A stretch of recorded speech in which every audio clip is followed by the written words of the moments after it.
Hello guys and welcome back to another Scenario Sunday on the Force 90 YouTube channel, the series where I take a situation that could possibly happen in real life or a situation you want to see happen and put it into not reality but make it happen using the Football Manager editor. Going to return to the Premier League today for the first time since my Pjanic experiment where we moved him to Liverpool. Going to be revisiting that in the not too distant future. We're going to see if he's still there at 2024, but that's for another time. Today we're focusing on Sunderland. As you'll see in the available jobs, West Ham have a free space as a manager. You know, they're missing a manager. It's because Sam Allardyce has moved to Sunderland. So we look at Sunderland. New manager Sam Allardyce. So Sunderland at the moment aren't doing very well. They're only a point above the relegation zone. Dick Advocaat is their manager and is expected to leave at the end of the season, whether he keeps them up or not. And after that, well, Sam Allardyce is definitely one of the top names on Sunderland's shortlist, and he's Bookie's favourite as well, I believe, despite his history as a Newcastle manager in the past. But I've moved Allardyce to Sunderland. He's got a clean slate, so he's got, you know, from the start of the season to see what he can do with Sunderland. I've got the winter update on, so Jermaine Defoe is playing for Sunderland, and you know, things like that. But we're going to see how he does. So no Dick Advocaat, he didn't do anything because, you know, we can't replicate what happened this season. We have to start it from the start of the save from July 2014. So it's a clean sheet for Allardyce. Let's see how he does in his first season. I'm going to skip to the end of May 2015 and see how the first season went. The first season is over. It's June 1st, 2015. So let's see how Sunderland did and see if Allardyce is still at the club. He is still at the club, and they finished in 11th place, which is actually really, really good.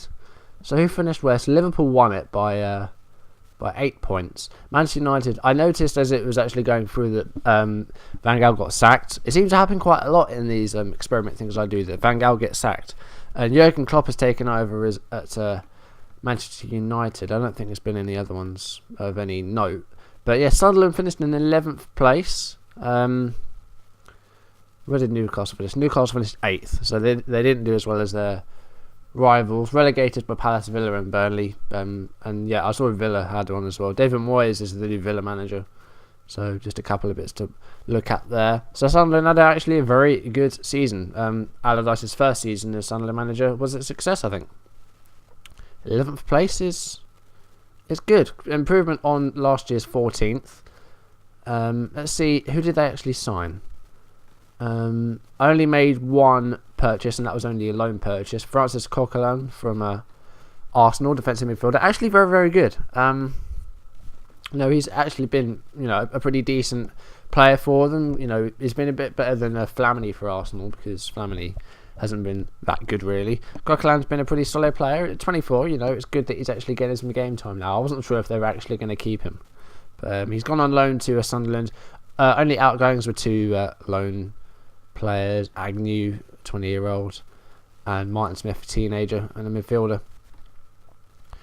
So not many transfers. So looking at the fixtures then. So not too worried about the friendlies, but let's have a look at the Premier League. They lost their first 3, but they beat West Ham at home. Also beat West Brom at home. Got an away draw against QPR. Beat Liverpool 4-1 at Anfield. And Defoe got a hat-trick. And Liverpool signed Sheikh Given. Okay. That sucks for me because I'm a Liverpool fan, but that's a huge result. They beat Burnley, they beat Palace, so they actually went on a run. They went unbeaten in 5 games. Got a 3-3 draw at St Mary's as well. Then they lost 3 on the trot. Lost to Man City, lost at home to Villa, and then lost against Chelsea. Beat Everton 2-1. Beat Newcastle at St James's Park. That's a big result in the Tyne-Ware derby there. Riviere and Fletcher were the goals there. So that was a good result. Lost at home to Spurs, beat Hull, beat Leicester at their stadium, and then they went on a run of 8 winless. On a run of 8 games where they didn't win, losing to Stoke and West Ham, getting a draw against Man United. That's all right. Losing to Arsenal, Swansea, Liverpool getting some retribution at the Stadium of Light with a 4-0 win. Good for me. Beat Burnley away, beat Southampton at home, and then they beat Palace away. Got a draw against Man City. That's pretty big, pretty good. Goalless draw against Villa. Lost against Chelsea and then Spurs. Drew against Newcastle, so I think they got the bragging rights in the time where derby. And then ended off with a 2-0 win at Goodison Park. So it looks like they actually did really, really well. Looking at players, let's just have a look at overall stats. Actually, no, I need to look at what they did in other competitions first, don't I? So how did they do in the FA Cup? They beat Aston Villa in the third round, but they lost 4-1 to Blackburn. Capital One Cup, they were runners-up last time round, and this time round they got to the quarter-final, where they lost to Middlesbrough at home. So that's that. And then they beat Scunthorpe, they beat Hull on penalties, and they knocked out Man United at Old Trafford. That's huge. Chelsea won the League Cup. So that's that. So yeah, now let's look at players. So let's go to overall stats. So appearances, Jack Rodwell made most appearances. He's injured at the moment though with an ankle injury. There might have been like one right at the end. Top scorer, Jermaine Defoe, 22 goals in all competitions, 20 in the league. So a nice turnout for Defoe. How did he do in terms of other top scorers? He was the joint third top scorer with Diego Costa. Only Aguero and Welbeck got more. So that's excellent that he got that many goals. 3 assists and 5 man of the match awards as well. So he averaged over 7, which is good considering his age as well. 32 years old. He's still got it. Stephen Fletcher also got double figures, 10 goals for him. Didn't play as many games, 24 games in the league, 21 of which were starters. Got 10 goals, he got 6 assists, 1 man of the match once, and he just missed out on a 7 average, but still okay. Ricky Alvarez got 7 goals, player on loan from Inter Milan. Good contribution from him. Danny Graham with 5 goals, Jack Arena with 3, Wickham with 2, also Rodwell, Jordi Gomez and Larson with 2. Coquelin, Brigcutt, Catmull, Jones, Reveille, Van Aanholt and John O'Shea all getting a goal each. Top assist maker was Stephen Fletcher with 7. Man of the match was Defoe with 5, no surprise there. Best passer, Santiago Virginie. That surprises me. He's a terrible player. He's one of the worst defenders in the Premier League. Got an assist, average is 6.78, so pretty average, but good pass completion rate, 81%. Catamol also with 81%. Best tackler, Wes Brown, averaging just over 6 tackles a game. Dribbles, Adam Johnson with 3. Wow. Ricky Alvarez with 3. Will Buckley with 3. Adam Johnson and Will Buckley unhappy. Too many promises broken by his manager, needs to leave for first team football. Well, he might leave, but depends on what happens with this investigation. He's on bail at the moment, but you don't know what's going to happen with that. I'm not going to say anything else because nothing has happened. And I don't think he should have been revealed as the player until there had been any charges pressed. But nothing has happened yet, so I think it should have been kept trim. Otherwise, you wouldn't get West Ham fans shouting pedo at him at a game. Shot on target ratio, Billy Jones with 60%, so that's okay for the right back. Cards, no surprise to see Catamol up there with 7. Virginia with 8, Rodwell with 7 as well. Red cards, only 2 red cards, one for Virginia and one for Rodwell. And the best performers, Billy Jones, looks like he's had a pretty solid season, the fullback. 23 games, 4 of those came from the bench, got 1 goal. Got 4 assists and 1 man of the match twice, and he averaged 7.14 in the league. Defoe up there as well, which is alright. Van Aanholt plays on the left. Looks like he didn't do too badly. So it looks like it's been a pretty successful first season. 11th place is good. So what I'm going to do now, I'm going to skip ahead another year and go to the end of the second season to 2016 and see if they can replicate that success in Allardyce's second season and see if he stays on for another year. His contract expires in 2016. So we'll see if he does sign a new deal. So I'm looking forward to see if that happens. Okay, so season 2 is over. It's now May 2016. And let's see how the second season of Sunderland went, if Allardyce is still there. What has gone? Oh, why did I do that? He's gone. Sunderland. No Sam Allardyce. So Roberto Martinez is the new Sunderland manager. So did he get sacked by Everton, or did he got sacked by Everton? He got hired November 2015. So what happened to Big Sam? Allardyce left to join Everton. So Allardyce and Martinez swapped jobs. I did actually see Sunderland were in 5th, I think. They finished 5th. So Sunderland are in the Europa League. I don't believe it. That's amazing. They finished above Spurs. They finished above Arsenal. Let's have a look. Any more coaching changes? None there. Still Pellegrini. Man United. Diego Simeone. So Jurgen Klopp was sacked after about a year and a half. Not even a year and a half. 134 days. So Sunderland, that's really good. I'm amazed by that. I didn't think Allardyce would actually leave. Alright, so let's have a look at their league campaign. Unbeaten in the first 3, including a draw against Man City. Then they lost 3-0 against QPR. Got a win against Spurs, lost to West Ham. Beat West Brom and Leicester, drew with Southampton, beat Wigan, beat Man United at home. Lost 3-1 at Anfield. Lost 3-0 at home to Newcastle. That's not a good result there. Ozzy Perez with 2 goals. Musa Sissoko with 1. 3 draws in a row. Beat Stoke, beat Swansea. Lost at home to City. So, yeah, still did well. 4 wins on the go there. Beating Spurs 4-3 away. Losing 4-2 to West Brom. Beating Southampton and Wigan. Losing to Leicester. 3-3 draw at Old Trafford. 3-3 draw at home against Liverpool. Andreas Cornelius, that's a new signing. Lost 2-1 at home against Chelsea. A 3-3 draw at St James's or Sports Direct or whatever it's called now. 2-2 draw at the Emirates. They got some good draws away from home. I think that's where they got a lot of points. They could have got a lot of points there, so that's good. 3-1 defeat at Stoke. Beat Watford at home, and they lost to Swansea at home. How do they do in the cups? FA Cup. Okay. They went out of the first hurdle, losing against West Ham. League Cup, 3rd round, they lost at home to Chelsea. Still really good though. Damn it. Shortlist.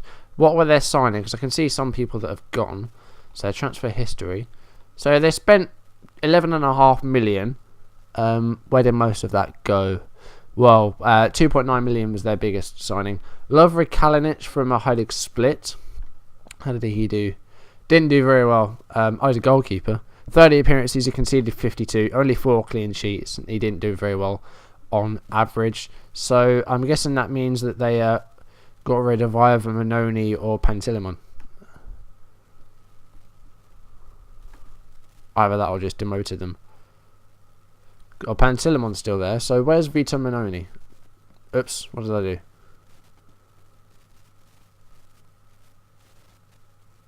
I don't know what I did there. I must have pressed the wrong button. Okay, yeah, no. There we go. Where's Vito Manoni now? Oh, he's been demoted to the under-21s. Okay, I didn't see that. Didn't see him there. I was looking at the signings, wasn't I? Matthew Leckie from Ingolstadt. Where are they? Is that German? Yeah, they're in the 2nd Bundesliga. Matthew Leckie. How did he do? Again, not very well. What is he? He's an attacking midfielder and striker. So, 26 appearances, 6 of those came from the bench. 3 goals, 4 assists, averaged 6.65. Not the greatest. So, fairly average signing so far. What about Andreas Cornelius from Copenhagen, former Cardiff player as well? Did okay. 12 goals in 28 appearances. 14 in all competitions. Got a couple of assists. 6.92 is okay. So, good contribution in his first season. Josh McEachran's having a party. Bring your vodka and Charlie. He was on loan at 3 clubs. Bought by Sunderland for 1.3 million. Again, did okay as a centre midfielder. 6 goals and 7 assists. 10 substitute appearances. 24 starts in the league. 7 assists. So that's the same as the top assister last season. And man of the match twice. 6.92. Quite good. Harry Maguire from Hull was a decent signing. How did he do? Again, not too badly. Centre back. Only played 10 times though, so very much a backup player. He won man of the match once. He played in the cup twice. So Not too bad for a sort of a backup player. Andreas Ivancic from Levante. 6.85. What's he? He's an attacking midfielder and a left midfielder. 31 appearances, 8 goals, 5 assists. So that's all right. Hector Bellerin from Arsenal. Another Arsenal only. Last year it was Coquelin. And the right back, how did he do? Played 31 times. Didn't do very well. Got a couple of goals and a couple of assists, but didn't do great. And last signing, Luke Nicholson for $500,000 from Derby County. He's a regen, so he hasn't played yet, so he's going to develop with time. Outgoings, Danny Graham went to Wigan for £350,000. Joel Dixon, a bunch of people got released. No notable names there. Wes Brown also got released. He's now playing in New York City, so that's interesting move for the former Man United man. No other real signings of any note. Didn't really.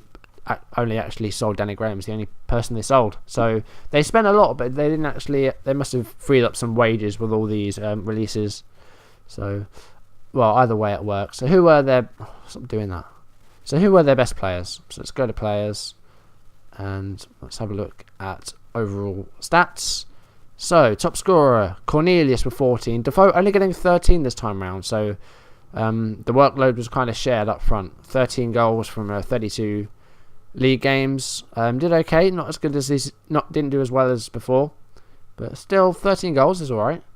Cornelius was the top scorer this time around, so that was a good signing. Ivancic with 8 of his own, Rodwell with 7, McEachran with 6, Jordi Gomez with 6, Jackarina with 4, Bellerin with 3, Leckie with 3, Wickham with 2, John O'Shea with 1. So not as many scorers, but they tend to have got a bit more. Josh McEachran with the most assists in the team, new signing. Ivancic was second. So they made some really good signings, Sunderland. They spent the money, but it paid off for them. Billy Jones with 3 Man of the Match awards. Got a 6.81 average, not too bad. And he got a few Man of the Match awards, so that's alright. Best passer, Harry Maguire. Didn't play that many times, though. Valentin Roberge played a few more games. Best tackler, Lee Cattermole only made 4 appearances this time round, so he was forced out of the team by someone else. So he only made 9 appearances in the league. 5 of those came from the bench. So Cattermole, he's got 3 years left on his contract, but he might go. Likely maybe to get sold. Best dribbler, Van Aanholt with 2.69 average, Defoe with 2.43, not a huge difference. Lee Cattermole had every shot on target, but again, didn't play that many times. Not as many yellow cards either. 4 yellow cards for Virginie, Gomez, Roberge and Kalinic. Red cards, 4 red cards spread amongst 2 players. So Cattermole, right, so that's probably why he didn't play. In 9 appearances, he got 2 yellow cards and 2 red cards.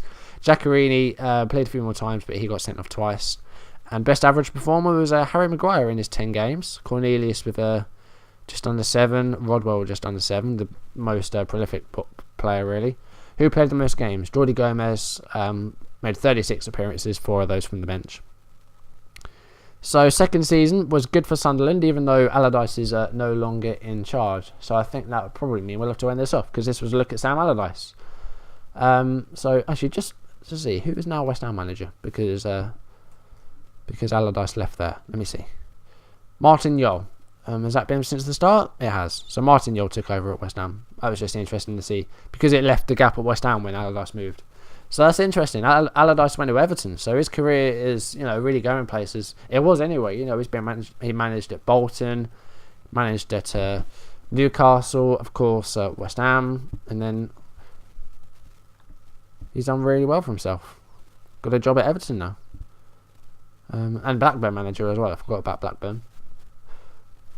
So yeah, he's now moved to Everton, where they finished 14th. Didn't finish as high as Sunderland, but still good. So it would have been nice to actually look at Sunderland in the Europa League, but Allardyce isn't their manager anymore. So I'm going to end this off here. If you want to see any experiments, leave them in the comments below. Try and make them ones that you haven't seen or haven't been done at all on YouTube. And then leave a like if you like the video, and any comments other than that. If you want to see any different experiments, let me know. No idea what I'm going to do next week if I do one. I might have another look at Pjanic. I said I was going to do that. look at Liverpool in 2024, see if Pjanic stays at the club for 10 years. And also want to do the same. Do I want to do the same in Dortmund as well? See if Götze and Lewandowski stay there for as long. We'll see. That's for another time. So I'm going to end this off here, guys. Thank you for watching, and I will see you in the next video. Goodbye.